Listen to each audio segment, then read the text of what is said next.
Ai, meu Deus, o ar-condicionado ligado. Tá geladinho, depois vai ficar com barulhinho, mas so sorry. Não, chega de gravar de novo. Não, eu quero dizer o seguinte, que a gente esqueceu o ar-condicionado ligado, eu tava aqui no conforto do geladinho, e de repente eu me dei conta que tava tudo tão agradável. Porque a gente tem que estar no estúdio sem o ar, para que vocês possam ter um som melhor. Pois é, então, assim, você precisa sentir calor pra você entregar um mínimo de qualidade. Vamos ver os momentos estressores. Isso é nada estressou comparado à vida. Claro que é, suando feito um porco.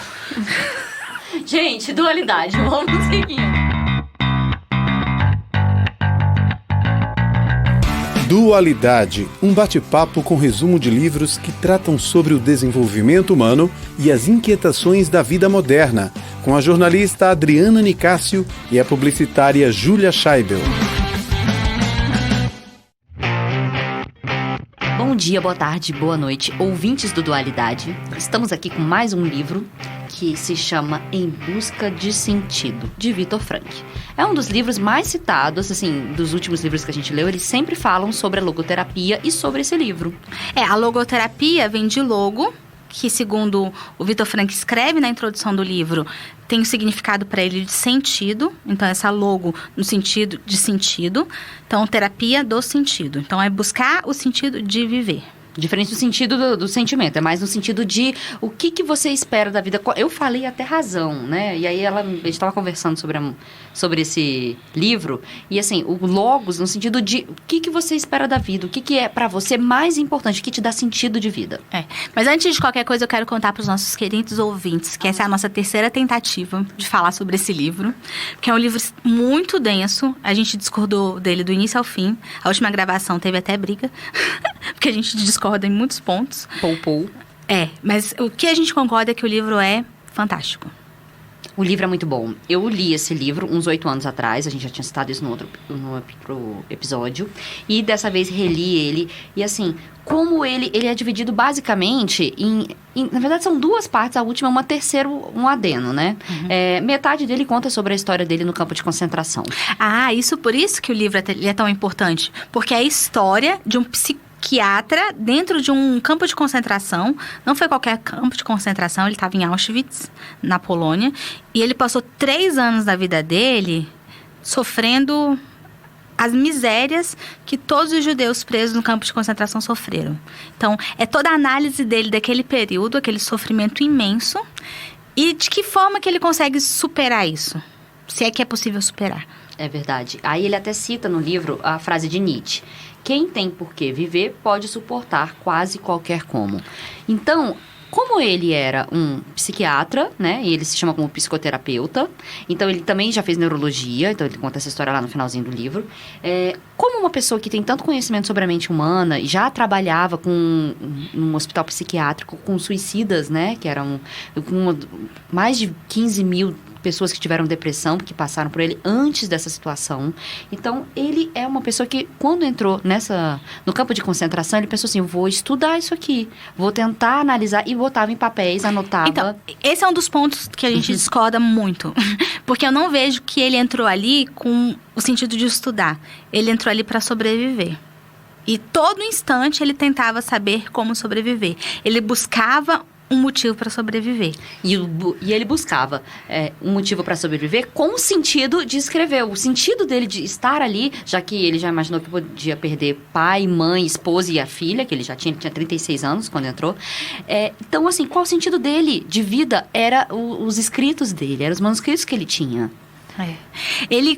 O livro começa com ele contando como é que é a chegada no campo de concentração.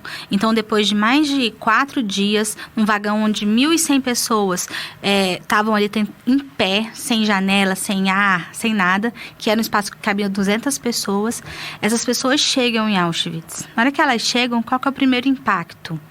É um certo desespero. Mas ele olha uns presos, um pouco assim, não tão esqueléticos, um pouco mais, né? Não robustos, assim. Eram presos pessoas normais. E ele pensa, aqui não deve ser tão ruim. E é quando ele diz que nos momentos mais difíceis da vida dele, o otimismo traiu. Porque ele teve a expectativa de que não seria tão ruim. Ele conta a experiência e aí ele traz psicologicamente como é a experiência da dor tão grande, né, no campo de concentração. Então ele relata como foi a chegada, ele relata sobre a desinfecção, como é que eram feitos eles raspavam todos os pelos do corpo, davam banho, e aí assim, né, você quer contar um pouco dessa história? Foi bem interessante quando você acha? Uma das gravações que a gente fez, eu gostei, vai lá. Então tá, que ele disse que eles raspavam todos os pelos, sobrancelha, todos os pelos pubianos, tudo. Eles ficavam realmente nu e cru. E quando caía a água do chuveiro, eles tiveram um certo alívio, porque do chuveiro saíam águas. Porque 90% das pessoas que chegaram com eles naquele trem, elas foram mortas na mesma noite. E ele vira para um colega e pergunta, onde que está um amigo meu que ele estava procurando?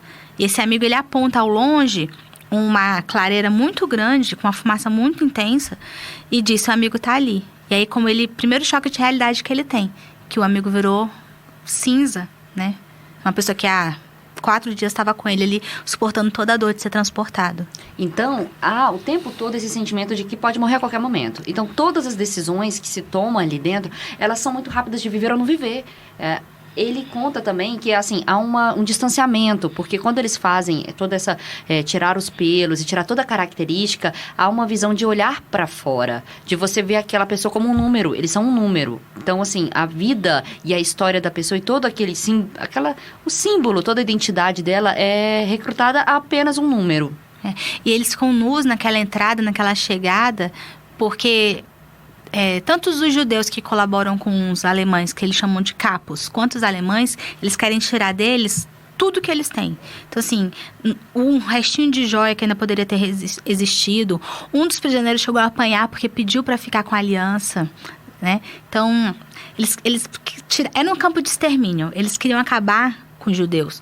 Só que os que ficavam eram para o trabalho escravo, né? Trabalho forçado, para tirar o máximo de força e energia que essas pessoas tinham. Então, ele conta que ele passava o dia inteiro, às vezes, cavando túneis e túneis no frio, no gelo, com apenas aquela espécie de pijama que eles usavam. Ficou 6 meses com a mesma blusa, com a mesma calça, sem tomar banho, sem nenhum tipo de condição de higiene. E, naquele momento, o que é importante? O que é importante? É sobreviver no minuto seguinte. Né? Então, quais são os sonhos deles naqueles momentos? E aí ele vai falando, né? A primeira tentativa dele é assim, vou tentar entender por que algumas pessoas entram no fio e outras não. Porque entrar no fio é se jogar em cima dos arames farpados, que são campos, que os campos estão eletrocutados, né? E aí é o suicídio, isso é o entrar no fio. E aí ele fala também que, assim, quem não perde a cabeça com certas coisas é porque não tem cabeça para perder. Ora, numa situação anormal, uma reação anormal é simplesmente a conduta normal. É interessante a gente ver que, assim, ele através desse livro, com o estudo dele, com a análise dele da situação, uma situação insalubre, fora da realidade, assim, sempre pensando, vou morrer, posso morrer ali, né? Como é que você passa em situações de estresse tão grande? Como é que o ser humano reage? E aí ele fala também dos sentimentos da apatia que existe, né? Da falta de sensibilidade, de como esse distanciamento é necessário para a sobrevivência, né? E a apatia, ela é importante, que ele diz que é uma proteção para o próprio cérebro, para ele se proteger. Porque se você não consegue, se você ficar dentro daquela situação miserável, entendendo, absorvendo cada minuto daquela dor, você pira. Então, você realmente precisa se distanciar. E aí, ele traz também sobre a questão dos sonhos. Os sonhos dos prisioneiros, que, assim, ele percebia que a lembrança e a vontade de voltar do tempo era de momentos simples da vida, como acender a luz, chegar em casa. E aí ele vai lembrando também, tipo assim, os desejos, os instintos do corpo. Era comida, alguma comida especial. Então, assim, quando eles começavam a falar sobre alimentos que eles gostavam, o tipo de prato que eles mais tinham saudade de comer, ele achava aquilo, assim, tão absurdo, tão difícil de viver, porque o corpo já estava acostumado com aquela realidade, com aquela sopa com pouquíssimas ervilhas, aquele 150 gramas de pão, e é uma realidade, assim, muito doída. Então, ficar lembrando de coisas gostosas e tal, já trazia para a mente algo ruim que o corpo já estava acostumado. Isso é muito interessante para a gente analisar também, né? E você vê, e a questão da felicidade naquele momento, que eles não têm nada, né? Eles não têm nem nome. Então, eles não são nem, de fato, um ser humano, porque a identidade deles... A felicidade, ele fala assim, às vezes era tirar os piolhos do corpo sem ter que ouvir um guarda gritando em cima de você. Era depois de um dia normal. Eles começam a observar que, assim, a felicidade era não ter rompantes, novidades. Era simplesmente conseguir fazer o dia comum. Naquele trabalho forçado. Sim, comum dentro da realidade no campo de concentração, né? E aí ele fala da sexualidade também, que não há sexualidade, que mesmo dormindo várias pessoas na mesma cama, ele conta, que eu achei assim, muito forte essa parte, em que as pessoas tinham entre si o acordo de não colocar o sapato todo lamaçado, né? Naquela situação de vida, não podiam entrar com sapato para dormir. E dormiam 10, 20, 30 todos juntos. Isso ajudava no frio, né, que se aquecia, e que algumas pessoas pegavam o sapato para usar como travesseiro. E ele falava, quem que vai reclamar da quebra da regra numa situação tão insalubre? Ao mesmo tempo ele falava, quem que vai reclamar daqueles que se ajudavam entre si? Porque existia algum ou outro capo, né, que ele chamava das pessoas que ajudavam. Eram os judeus aliados aos alemães. Aqueles que ajudavam dando sopa, um ou outro que desse um pouco mais de sopa, ele falava assim, se você está ajudando, vai saber que vai morrer ali, por que não ajudaria o seu familiar, né? E quando, o seu mais próximo. E quando pega a concha, né, que você enfia no fundo de uma panela e leva um pouco mais de batata, um pouco mais de ervilha. E tudo isso, o que eu fico pensando, e que eu acho que eu trouxe bastante para minha vida, esse livro, que eu achei ele muito interessante, é porque o sentido que o Victor traz não é o sentido de um propósito gigantesco de vida. Porque quando você observa, principalmente nas redes sociais, você tem muito isso, né? Qual que é o seu propósito? Meu propósito é ajudar pessoas. Qual é o seu propósito, né? São coisas magnânimas. E o Victor diz, não. Qual que é o seu sentido de vida? E é um sentido aqui, um sentido palpável. Sempre, não é aquela visão tão altruísta. Ele dá exemplos, né? Depois na fase da logoterapia. E ele fala, inclusive, de pessoas assim, poxa, eu vivo sofrendo há mais de 2 anos a morte da minha esposa. Mas e se fosse você que morresse? Ela estaria sofrendo muito. Então você já poupou isso da vida dela. Então, assim, é para que você possa viver dentro dessa realidade sem necessariamente estar analisando muito a psicanálise, Freud, e sim que você dê o sentido da sua vida daqui em diante. Vamos andar como, né? Porque quando ele diz essa questão do sentido, que o livro dele é todo isso, né? Mostrando quais são os sentidos, quais são os valores, como as pessoas elas devem desenvolver isso dentro de si. É justamente isso, são pequenas coisas. Então, às vezes, é você valorizar um amigo, às vezes é você ter um gesto diferente. Então, hoje eu vou treinar a bondade, hoje eu vou treinar a humildade. Então, são objetivos curtos, de curto prazo. Porque ele diz que, a Júlia até lembrou, né, várias vezes, no campo de concentração, qualquer decisão pode garantir a sua vida ou sua morte. Ou você está trabalhando hoje, amanhã, um soldado alemão te empurra para o lado e você acaba numa câmara de gás. Então, você não tem muitos propósitos. E ele disse o seguinte, que para algumas pessoas a câmara de gás era um certo conforto, porque livrava elas do suicídio. Por outro lado, como ele já chegou lá dentro mesmo, evitar que várias pessoas cometessem suicídios, em 2 episódios. Um, quando ele está com um rapaz que é um cientista, um biólogo, que tem toda uma pesquisa fora do campo de concentração, que ele iniciou contra um vírus. Então, se ele conseguisse sobreviver ao campo de concentração, só ele poderia continuar essa pesquisa. E é quando ele mostra que as pessoas não são insubstituíveis. Não. Pelo contrário, ele diz que as pessoas são... Não são insubstituíveis. Não, tá certo. Né? Então, porque é muito engraçado a gente ouvir, ainda mais em ambiente de trabalho, ninguém é insubstituível. E ele diz, não, todo mundo tem o seu lugar no mundo. Então, você, como cientista, é necessário. Aí, como ele diz, se uma esposa morreu, ou se um filho, como você vai dizer que ele que ele é substituível? Então, não somos insubstituíveis. Não somos substituíveis. Isso. Né? A gente tá tão viciado com a ideia que até pra falar é difícil. Porque, assim, não é só o seu lugar no mundo, é a pessoa que você é. Ninguém pode substituir. Ninguém pode ser a Adriana, ninguém pode ser a Júlia. A Adriana só tem uma. A Júlia só tem ela. E eu tenho certeza que para as pessoas que convivem comigo, se eu saio de cena, o meu papel na vida delas não existe mais. Ninguém pode fazer. Ainda que possa ser substituído como esposa, etc. O papel, não. Mas a pessoa não. Aquela... Mesmo que se eu morrer, o André arruma uma outra esposa, não vai ser eu. Então, não vai ser linda, legal, inteligente. Adoro esse otimismo da Adriana. Mas o que acontece? Você pode ser substituído como local. Estou falando assim, o seu local no mundo. Mas a pessoa que você é, a sua essência não muda, né? Assim, não muda no sentido, não tem como transferir, né? Então, ele traz dentro desse sentido da vida isso. Então, assim, Metas de curto prazo, mesmo que vocês tenham metas de longo prazo. Então, o sentido da vida, às vezes, é concluir alguma coisa num determinado momento. E o seu sentido pode mudar, né? Isso que eu achei legal também. Eu penso assim, porque, por exemplo, durante muito tempo na minha vida, eu sou mãe, né? Mãe solteira. Então, durante muito tempo na minha vida, meu objetivo era poder cuidar do meu filho. E hoje que ele tá adolescente, eu penso assim, eu saio um pouco de cena pra deixar ele começar a ter essa identidade e esse caminho no mundo. Então, ele não precisa tanto dos meus cuidados para as coisas básicas. Então, qual o meu próximo sentido de vida? Eu posso mudar o meu sentido. Ele pode ser, em outras coisas, fazer um projeto de vida interessante, escrever um livro ou ajudar o próximo, enfim. Ou mesmo até ser como exemplo pro meu filho uma pessoa. Né? Eu penso muito nisso, sabe? Eu trago isso pra minha realidade, trazendo um pouco da minha história. Se por um tempo era cuidar do meu filho, hoje é pra manter um exemplo pra ele pro resto da vida, porque os meus pais, hoje, um ou outro, são exemplos para mim. Então, eu não preciso do cuidado, mas eu tenho essa referência, né? Então, quem é você nesse mundo? Quem ouviu os últimos podcasts sabe que a irmã da Júlia, o pai da Júlia e a mãe da Júlia fazem parte das perguntas e das respostas da minha vida, porque são as pessoas que estão perto de mim. Não são só os livros que me respondem.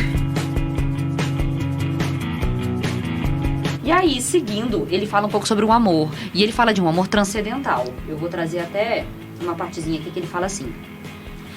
Que ele lembrou da esposa dele, né? Ele tava pensando nela e, de repente, aquele sentimento... Essa parte é tão triste. É inebriante. Ele tá completamente sentindo, né? Ele tá no meio do gelo, né? Ele tá lá tentando cavar. Aí, de repente, ele fecha os olhos e ele só consegue ver a esposa. Porque a esposa, quando foi capturada, ela tava grávida. E ele fala, eu não sei nem se ela tá viva. Mas não importa mais. Só esse lembrar dela já me afaga. Então, há um sentimento do amor para além da existência física. Ele fala que é um amor espiritual, né? E tem uma parte que ele lembra também, que ele cita Spinoza, dentro de todo esse contexto, né? Que ele fala que todas as emoções que trazem sofrimento, elas podem deixar de trazer sofrimento se você conseguir entender um pouco e dar clareza e nitidez a esse sofrimento. Então, não é que você vai deixar de sofrer, mas você percebe um mínimo de coerência em relação a isso, né? Que é uma frase de Spinoza. Então, é outra coisa também que a gente pode trazer para nossa vida. Quando a gente está sofrendo, vamos entender de onde veio, vamos questionar os nossos pensamentos. Porque toda emoção tem um pensamento por trás. Ter um aprendizado acima do próprio sofrimento, né? Quando você consegue aprender alguma coisa. O que eu posso levar disso? Repete isso, que isso ficou tão bonito. Você acha? Eu achei. Ter um aprendizado além do sofrimento, né? Porque os sofrimentos, eles vão servir para isso, para nos sinalizar. E o que é muito legal com o Vitor, porque ele escreveu isso em 1845, e tanto é que todas hoje a psicologia positiva, essa segunda onda da psicologia positiva... Você falou 1800? Não, desculpa, 1945. Tá. Eu falei 1800? Gente do céu. Tá. Não, foi nessa última reencarnação dele, não foi antes, não. Então, 1945, ele escreveu esse livro. E você vê que os grandes livros hoje, que tratam desse tema de como ser feliz, citam ele. Eles bebem na fonte do Vitor. Porque é tanto sofrimento e conseguir viver, ou ter um porquê viver, que isso é o que abarca a vida, né? Isso. Por isso que eu realmente recomendo esse livro para todas as pessoas hoje que não conseguirem... Primeiro, quem estiver estudando um pouco de desenvolvimento humano. E para aqueles que não conseguem ver uma luz no fim do túnel.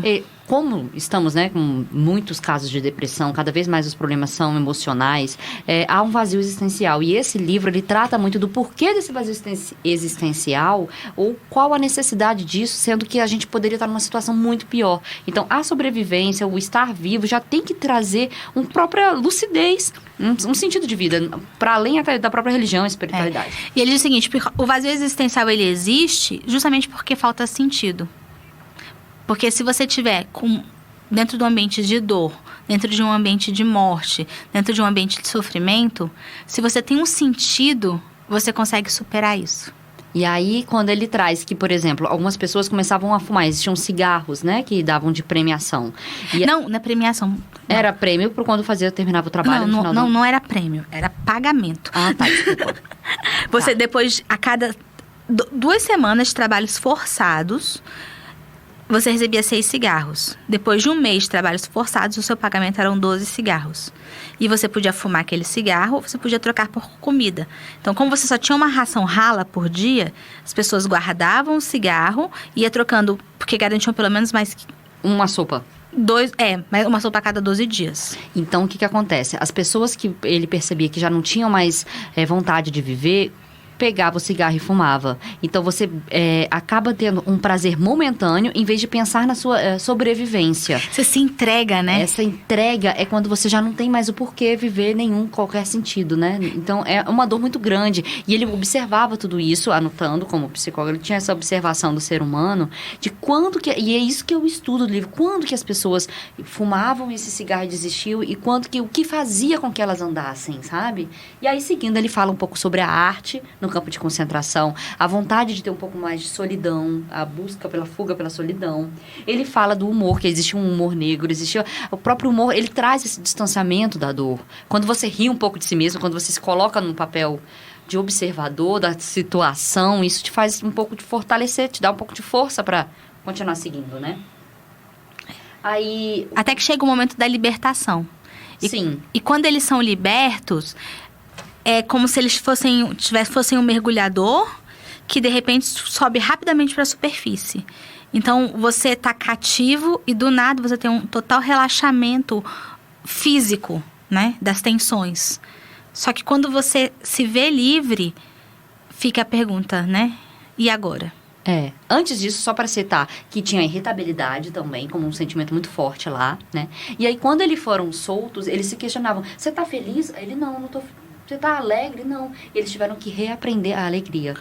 Foi uma dessas coisas que eu fiquei pensando também. Essa parte que ele fala sobre as emoções, que você vai reaprender as emoções, ele também diz que o ser humano, ele não é fruto do meio ambiente. Ele é fruto das suas decisões, das suas escolhas. Então, mesmo num lugar de cativeiro, mesmo numa prisão, eles tinham um mínimo de liberdade, que era a liberdade de pensar. A liberdade interior, né? Essa liberdade interior. Então, só isso já justifica se você vai ser uma pessoa ruim ou uma pessoa boa. E no momento que ele sai do campo de concentração, que tem um campo de aveia ali, ele com brotos de aveia, ele pensa assim, não, eu não vou passar pela plantação de aveia.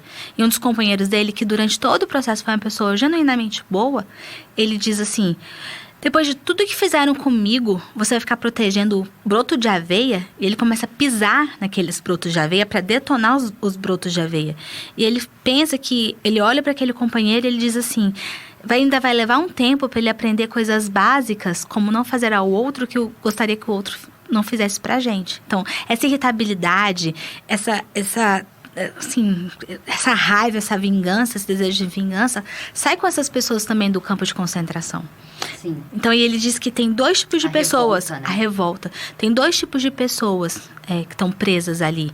Tem as pessoas que criaram a câmara de gás e tem as pessoas que entraram na câmara de gás ereto com uma oração nos lábios. Isso também me marcou bastante.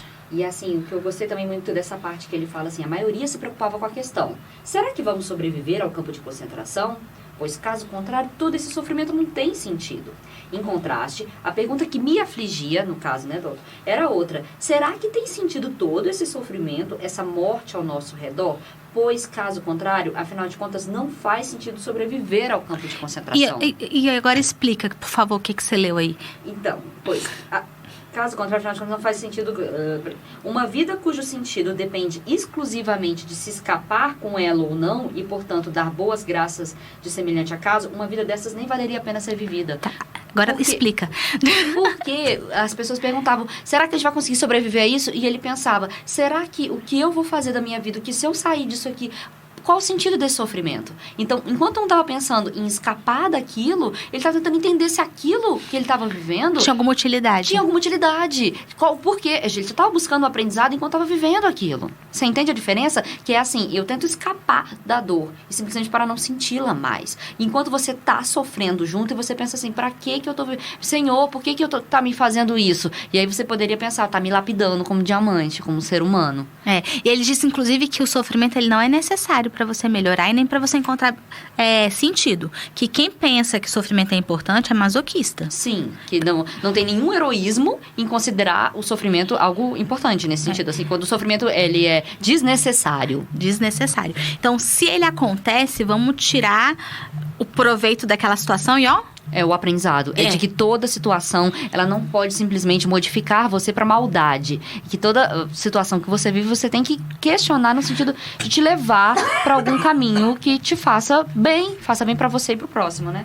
Ele conta até a história de uma das meninas, das pessoas que estavam presas, que falou assim: eu sou grata ao meu destino por ter sido tão duro comigo. E ele pensou, meu Deus, por que quando eu era fora daqui, eu era uma burguesa que não percebia a vida que existe aqui fora? Mas em que sentido? E essa árvore, eu amo tanto essa árvore. Ele achou até que ela estava meio fora de si. Porque ela dizia que conversava com a árvore. E ele pergunta, mas o que essa árvore te responde?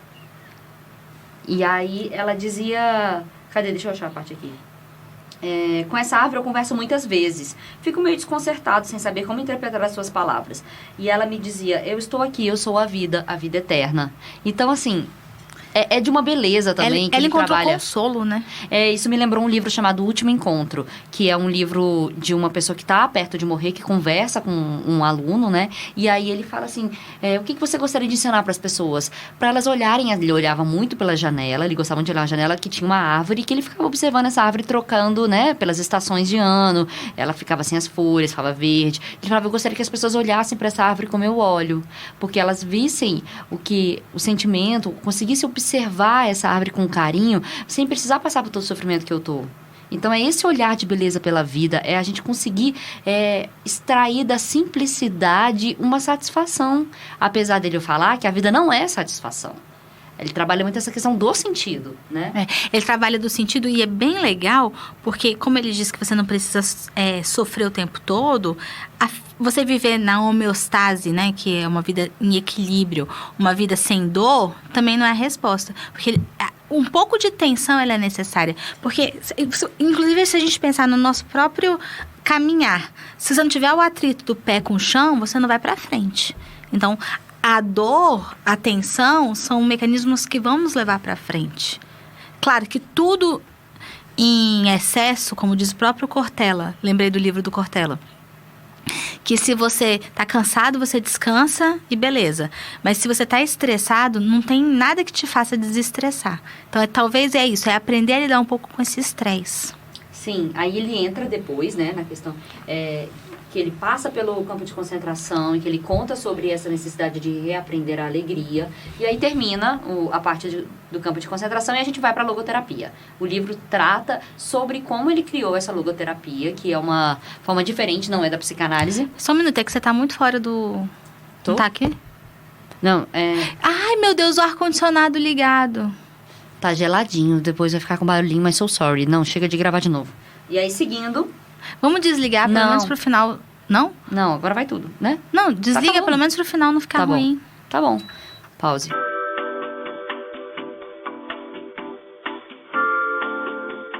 Não, eu quero dizer o seguinte, que a gente esqueceu o ar-condicionado ligado, eu tava aqui no conforto do geladinho, e de repente eu me dei conta que tava tudo tão agradável.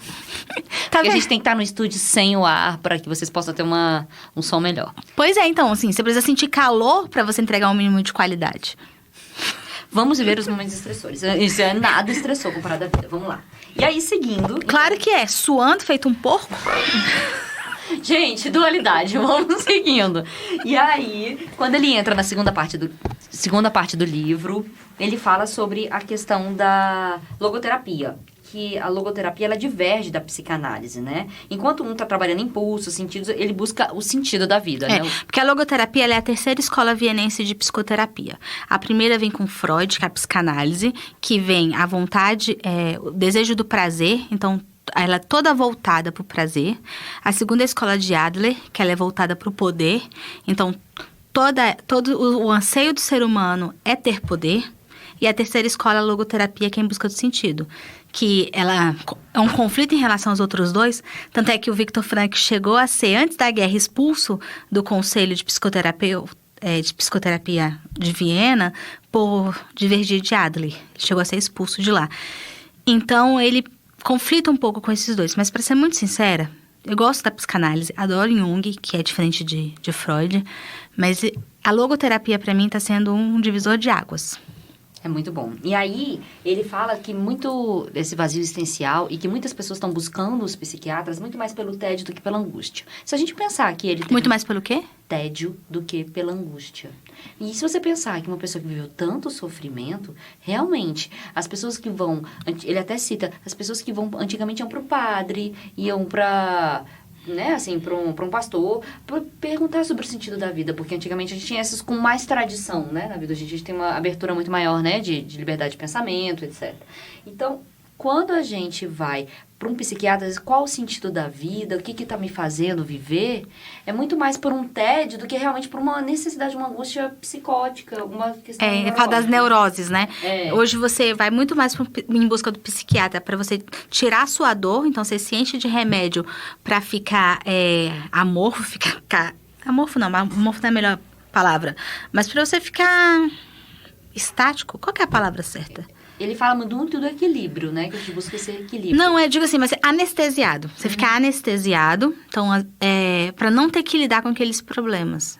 Então, tem gente que vai precisar, tem gente que não vai precisar. Então, é sempre bom a gente estar calibrando a quantidade de estresse que a gente consegue suportar. Com certeza. Porque, às vezes, a gente consegue suportar... Igual ele diz, né? Que no campo de concentração, eles foram no limite do limite do limite. Não, não dá pra pensar nisso. E lembrando até de Nietzsche, né? Se você tem por que viver, você suporta quase qualquer como. Então, eles tinham... Quem tinha por que viver, conseguiu suportar. Então, assim, eu acho que é muito trabalhar qual o seu sentido de vida, né? E aí, ele traz o exemplo pela logoterapia, que você pode descobrir o seu sentido de vida e tem até 3 formas. Um que é criando um trabalho ou praticando um ato. 2, que é experimentando algo ou encontrando alguém, que seria no amor, etc. E outra é pela atitude que tomamos em relação ao sofrimento inevitável, que há sentido também no sofrimento, né? E aí, nesses 3 sentidos, ele diz assim, que há situações em que a pessoa está impedida de trabalhar ou de gozar a vida, mas jamais pode tirar a inevitabilidade do sofrimento. Aí ele traz exemplos de pessoas que estão na cama, que não podem trabalhar e nem gozar, mas estão sofrendo muito. Então, o sofrimento ele é inevitável na vida. E ainda assim, tem como se buscar um sentido para isso, né? Pro viver. E seguindo também, deixa eu ver aqui mais uma... Ele fala sobre a transitoriedade da vida, né? Que isso é parte que a gente tem que lidar com isso, né? Também. Eu acho que ele repete muita coisa do que ele já disse, né? Você falou isso, agora eu tô confirmando com você aqui. Eu acho que ele fala, né, que sendo professor nos 2 campos de neurologia e psiquiatria, plenamente consciente de que até que ponto o sujeito é capaz de aguentar as condições biológicas, psicológicas e sociológicas, mas que ele entra com um outro campo, que é essa espiritual. Isso é muito legal, porque, assim, ele traz essa visão pela psicologia e não pela religião, que é esse amor transcendental, que é essa questão superior de vida, sabe? Assim, de que te dá a luz. Não, isso que eu acho legal, porque assim, eu sou extremamente crente, né? Sou espírita, crente no sentido de ser crédula. Sou espírita e tenho uma fé muito grande no Cristo. Então, muito do que eu leio, eu consigo entender com base na religião. E eu contei esse livro para alguns amigos, ele, não, mas tais ambientes, Jesus já dizia... Só que ele não era cristão, ele era judeu. Não tô dizendo que é melhor ou pior, tá, gente? Ele era judeu. E outra coisa, ele é cientista. Então, não é de que forma que os judeus explicavam isso pela religião. Era como a ciência explica. Isso que eu acho legal. É muito bom esse pensar. E aí ele fala também uma questão que eu achei muito interessante, que é a junção de liberdade com responsabilidade, né? Ele diz assim, que a liberdade é apenas o aspecto negativo do fenômeno integral do aspecto positivo, que é a responsabilidade. Não entendi nada. Não, vou te falar. Transformando assim... Peraí, tá, vou voltando. Então... Explicando, ele tem uma parte do livro que ele fala muito sobre a questão da liberdade com a responsabilidade. É uma frase até que a Adriana tá trazendo muito pra mim. Eu sou uma pessoa responsável, então, e eu gosto. E você tá dizendo que eu não sou? Não, eu tô confirmando. Você só diz isso e eu estou reafirmando o que você fala. Eu sou uma pessoa responsável. Eu já gosto muito da palavra liberdade. Ah, sim, eu que digo que eu sou responsável. Sim, sim. E você disse, agora eu vou começar a falar, eu sou uma pessoa responsável, porque ele diz que liberdade tá intrinsecamente ligado à responsabilidade. E essa é uma frase, vamos dizer assim, bem de vó, né? Quanto mais liberdade você tem, mais responsabilidade você tem que ter também. Eu falo isso muito pro meu filho. Quanto mais liberdade você tem o direito de ter a liberdade, mais responsabilidade, porque você tem que ser autônomo e ser responsável por si mesmo em toda a situação. Então, a gente vai seguindo pro último capítulo, que é a tese do otimismo trágico, que ele traz a visão da tríade trágica, que seria dor, culpa e morte. Que é você saber sobreviver, né? Você viver apesar disso. Então, perdeu alguém na vida, bola pra frente. Tá com dor? Bola pra frente. Sabe o que eu lembrei agora? Do livro da parte do agilidade emocional, que a gente não falou essa parte do exemplo, que é de um menino que tá num campo de futebol, jogando com o pai, ele com 5 anos de idade, ele passa ali um acidente, se machuca, começa a chorar, e o pai pergunta, você pode continuar? E ele sacode a poeira e fala, consigo. E isso fez um efeito enorme na vida dele, porque lá na frente, quando ele precisou desempenhar papéis apesar da dor, ele seguiu. Então, por isso que eu acho que o Victor, ele é a base de muito livro que tá por aí. E eu recomendo imensamente. Só uma coisa bem legal que eu tava falando pra Júlia ontem, que é do paradoxo, a intenção paradoxal. Intenção paradoxal, que é o seguinte, se você quer muito uma coisa, muito, muito, muito, você vai se distanciar dela. Não tem jeito. Agora, se você tem medo de alguma coisa, você com certeza vai cair em cima dela. Então, por isso que a partir de hoje eu comecei o mantra. Tenho medo de ficar magra, tenho medo de ficar magra, tenho medo de ficar magra. A gente quer que vocês tenham um sentimento de que toda vez que você pensa em alguma coisa demais ou tem medo, deixa fluir. Não leva aquilo pra sua vida, não. Né? É a intenção paradoxal, realmente. Não pense nisso. Deixa fluir. E se puder, dance.